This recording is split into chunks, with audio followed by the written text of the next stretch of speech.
తెలుస్తుంది. ఏదో ఒక మగపిల్లాడు పుట్టాడు, ముందు ముందు మగపిల్లలు ఆడపిల్లలు పుట్టే అవకాశాలున్నాయి. ఈ సంసారం బాధ్యతంతా నీ మీద ఉంది. దేవుడు మేలు చేసి మీ అన్నయ్యకి అలాంటి బాధరబందీలు ఏమీ లేవు.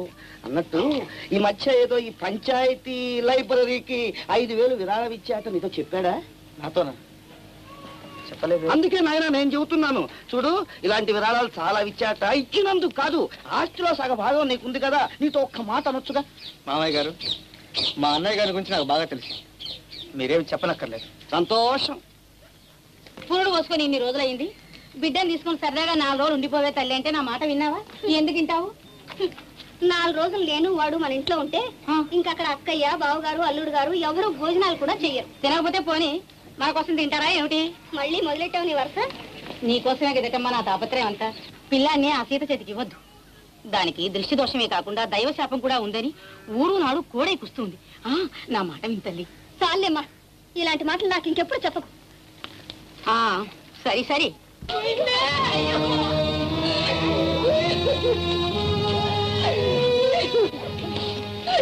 ఎప్పుడు పోయాడరా బిడ్డ? ఇవాళ పొద్దుట పోయాడని అమ్మగారు. అయ్యయ్యో, చూసావమ్మాయి, ఇంతకన్నా ప్రత్యక్ష సాక్ష్యం ఏం కావాలి? నేను ఆ రోజే చెప్పా, దాని చేత అన్నప్రాసం చేయించొద్దు అని. నా మాట విన్నారా? ఆ గుడ్డు బొద్దానికి కన్నుబడ్డా చేయబడ్డా సర్వనాశనం అయిపోతుంది. ఇప్పటికైనా అర్థం చేసుకో నేను ఎందుకు చెప్పాను. అమ్మా లలిత, దేవుడి పూజలు అయ్యి బాగా జరిగినాయా? వీణెక్కడ? మేడం మీదకి వెళ్ళారు. ఇదేమిటి, బాబుకి పాలు ఇవ్వలేదా? ఇచ్చాను లలిత. మరి సీసాలో పాలన్నీ అలాగే ఉన్నాయే? ఆ పాలు కాదు, నా దగ్గర తాగాడు. నీ దగ్గర?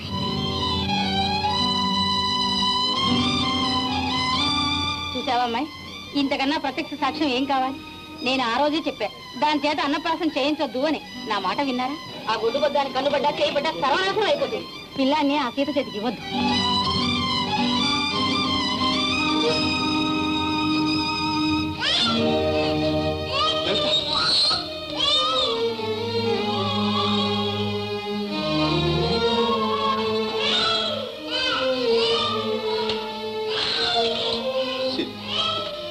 లలితలో అకస్మాత్తుగా ఇంత మార్పు ఎందుకు వచ్చిందో?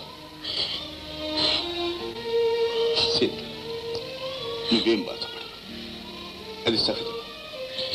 తన బిడ్డకు పరాయి వాళ్ళు పాలిపట్టం ఏ తల్లికి ఇష్టం. నేను పరాయిదన్నా?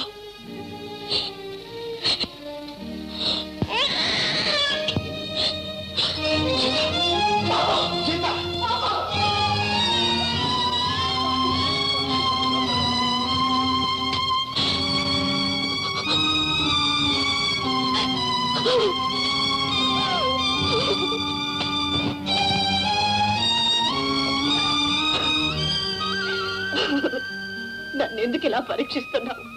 నేనేం పాపం చేశాను? కన్న కొడుకునే నా కొడుకుని చెప్పుకోలేని పరిస్థితి నాకెందుకు కలిగించావు? నాకెందుకు ఈ శిక్ష? ఈ చిత్రవద నేను భరించలేను.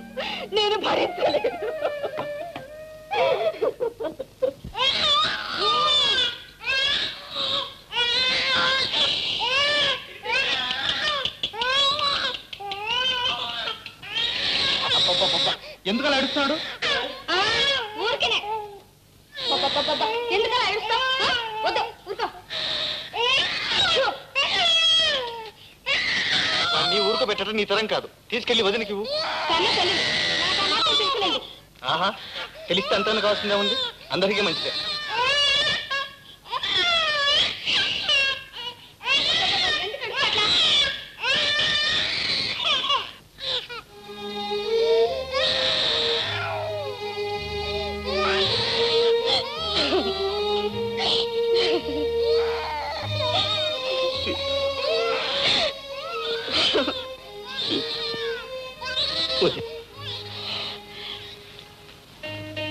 వదినా,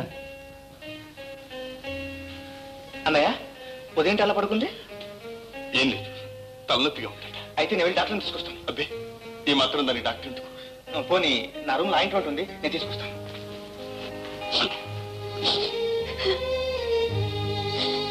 సీత, సీత, ఈ సంగతి తమ్ముడు తెలియకూడదు.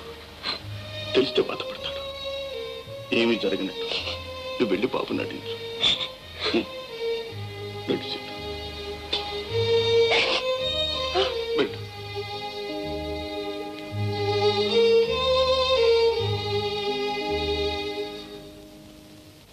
లలిత, వదినకు తలనొప్పిగా ఉందని నాతో చెప్పలేదే?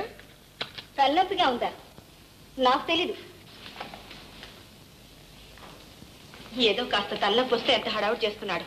ఈ వేణు ఎప్పుడు ఇంతే. నువ్వెందుకు వచ్చావు వదిన? వెళ్ళి రెస్ట్ తీసుకో. ఏం పర్వాలేదులే, ఆ మంది లైఫ్.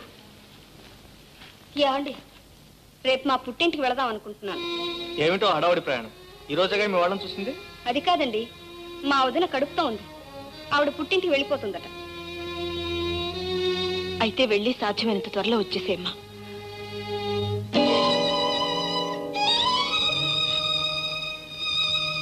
బాబుని జాగ్రత్తగా చూసుకో.